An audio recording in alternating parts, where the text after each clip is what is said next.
Minden film egy álom, színes vászonkép. Szívből szól a dallam, de nem mondja, mi a tét. Hogy az út nem mindig tiszta, néha kövek között jársz, és a csillogás mögött csendben sebeket hordasz már. Nem mutatják a könnyeket, a hétköznapok terheit, azt, hogy néha az, ki szeret, szóval tör, nem öleli. Nem csak a vászon az élet, van, hogy összetör a szíved.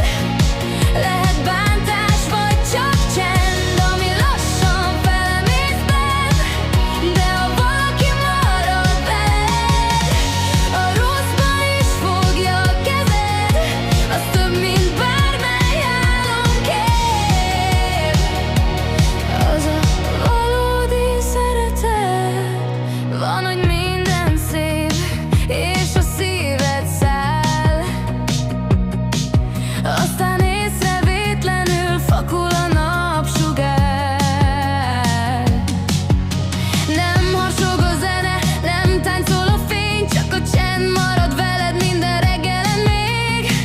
Nem mutatják a csendeket, a lassan múló perceket, azt, hogy újra kell tanulni, egymást szeretni, hinni még.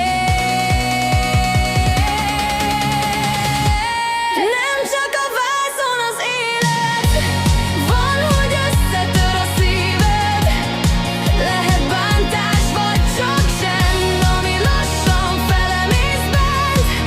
De ha valaki marad veled, a rosszban is fogja a kezed. Az több, mint bármely álomkép. Az a valódi szeretet. A film végén elalszik a fény, de a mi történetünk még él. Nem lesz mindig szép, nem lesz mindig könnyű, de valódi, és ez a fő szerepünk.